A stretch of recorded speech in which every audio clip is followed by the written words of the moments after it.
మొన్నటిదాకా ఆయన పేరు చెప్పుకుని దేశం గర్వించింది. దక్షిణ భారతం మురిసిపోయింది. మ్యూజిక్ అంటే ముందుగా వినిపించే పేరు ఏఆర్ రెహమాన్ అనే పేరు పాపులర్ అయింది.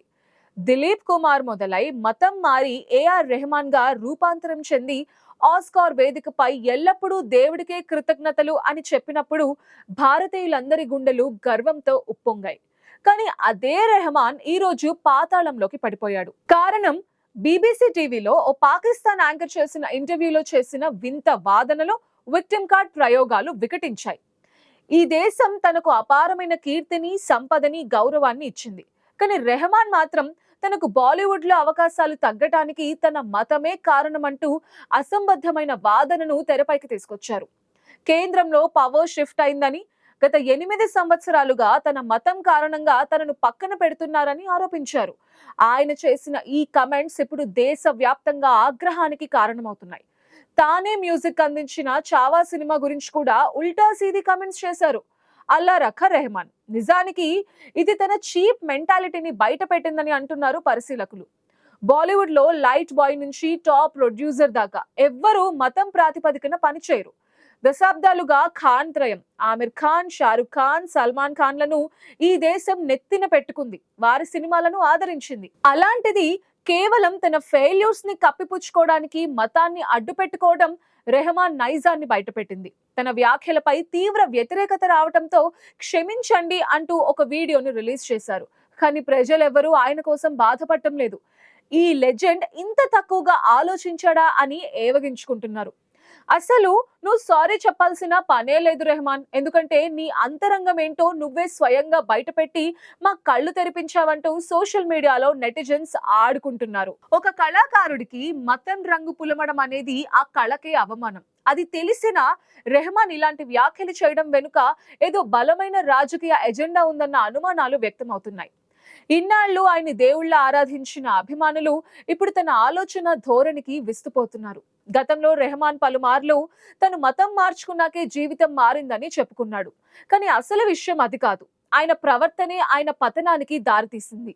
దీనికి సంబంధించిన ఒక ఆసక్తికరమైన సంఘటన ఇండస్ట్రీలో ప్రచారంలో ఉంది. ఒక ప్రముఖ నిర్మాత తన సినిమా కోసం రెహమాన్ కి భారీ రెమ్యూనరేషన్ ఇచ్చి మ్యూజిక్ బాధ్యతలు అప్పగించారట. కానీ రెహమాన్ పని చేయకుండా స్టూడియోల చుట్టూ తెప్పించారు. తీరా ఒక రోజు నిర్మాత నిలదీస్తే ఆఖరికి తన అసిస్టెంట్ తో ఒక పెన్ డ్రైవ్ ఇచ్చి పంపాడు. నేను నీకు కోట్లు ఇచ్చింది నీ అసిస్టెంట్ మ్యూజిక్ కోసం కాదు అని ఆ నిర్మాత ఆగ్రహం వ్యక్తం చేస్తే రెహమాన్ ఇచ్చిన సమాధానం షాకింగ్ గా ఉంది. నువ్వు అంత డబ్బు ఇచ్చింది నా బ్రాండ్ నేమ్ కి, నా మ్యూజిక్ కి కాదు, వెళ్ళు అని గర్వంగా సమాధానం ఇచ్చాడట. ఇదే విషయాన్ని గతంలో దర్శకుడు సుభాష్ ఘాయ్ యువరాజ్ సినిమా సమయంలో కూడా ఎదుర్కొన్నారని విశ్లేషణలు వస్తున్నాయి. రెహమాన్ బ్రాండ్ కి డిమాండ్ ఉన్నప్పుడు అడిగినంత ఇచ్చి నిర్మాతలు పడిగాపులు కాచారు. ఇప్పుడు రెహమాన్ బ్రాండ్ కి విలువ లేదు, అందుకే అవకాశాలు లేవు. అంతే తప్ప దీనికి మతం అనే సాకు వెతకటం తన అజ్ఞానానికి నిదర్శనం. రాత్రి 2 గంటలకు 3 వస్తే పని చేయాలని తన టీం సభ్యులను వేధించడం, రాత్రంతా కష్టపడి చేసిన ట్యూన్ ని పొద్దున్నే డిలీట్ చేయడం వంటి చర్యలతో తన సొంత టీమే విసిగిపోయిందని సమాచారం. మ్యూజిక్ స్కూల్స్, ఇంటర్నేషనల్ టూర్స్ ద్వారా కేవలం డబ్బు సంపాదించడం పైనే దృష్టి పెట్టడంతో ఆయన పాటల్లో ఆనాటి పాత ఆత్మ కనుమరుగైంది. క్రియేటివిటీ కంటే కమర్షియల్ లెక్కలకే ఎక్కువ ప్రాధాన్యత ఇవ్వడం వల్ల రెహమాన్ సంగీతం ఇప్పుడు అవుట్డేటెడ్ గా మారిపోయింది. కొత్తదనం కోరుకునే నేటి తరానికి ఆయన బాణీలు ఎక్కడం లేదు. ఇది ఒకప్పుడు ఓ వెలుగు వెలిగిన ఇళయరాజాకి కూడా ఎదురైంది. కానీ ఆయన నిశ్శబ్దంగా పక్కకు తప్పుకున్నారు. కానీ రెహమాన్ మాత్రం తన అక్కసును వెళ్ళగక్కారు. అయితే రెహమాన్ పతనం కేవలం వృత్తిపరంగానే కాదు, వ్యక్తిగతంగా కూడా మొదలైంది. ఒకే ఇంట్లో ఉన్న తన భార్య సైరా బానుతో మాటలుండవు. దశాబ్ద కాలంగా ఆయన తనతో మాట్లాడిన సందర్భాలు చాలా తక్కువని తమిళ మీడియా కోడై కూస్తోంది. మ్యూజిక్ స్టూడియోనే లోకంగా బతికిన రెహమాన్ తన కుటుంబానికి కనీసం సమయం ఇవ్వకపోవటమే విడాకులకు పునాది అని విశ్లేషణలు వస్తున్నాయి. అయితే ఈ కథలో మరో కోణం కూడా ఉంది. తన బృందంలోని యువతి మోహిని డేతో రెహమాన్ సాన్నిహిత్యం అప్పట్లో హాట్ టాపిక్ గా ఉండేది. మోహిని డేకి వ్యక్తిగత జీవితంలో రెహమాన్ ఇస్తున్న ప్రాధాన్యత ఇండస్ట్రీలో చర్చనీయాంశంగా మారింది.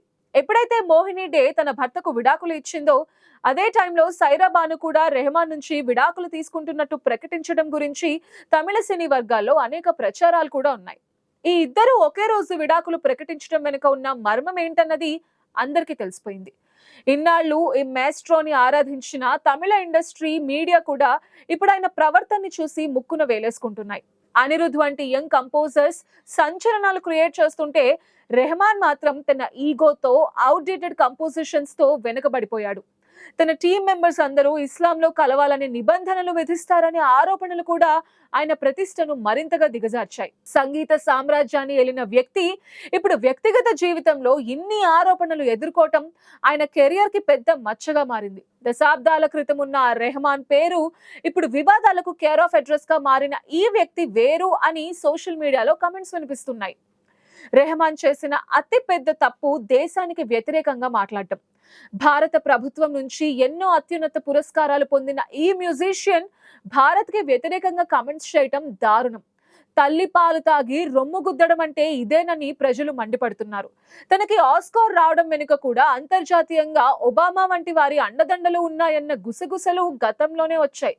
తమిళనాడులో డిఎంకే వంటి పార్టీస్తో ఉన్న సాన్నిహిత్యాన్ని వాడుకుని మతపరమైన సమీకరణాల ద్వారా ప్రాజెక్ట్స్ దక్కించుకోవాలని చూస్తున్నాడన్న విమర్శలు బలంగా వినిపిస్తున్నాయి. హిందూగా పుట్టి మతం మారి ఇప్పుడు హిందూ మతానికి, ఈ దేశానికి వ్యతిరేకంగా మాట్లాడడం అనేది కోట్లాది మంది భారతీయుల మనోభావాలను దెబ్బతీసింది.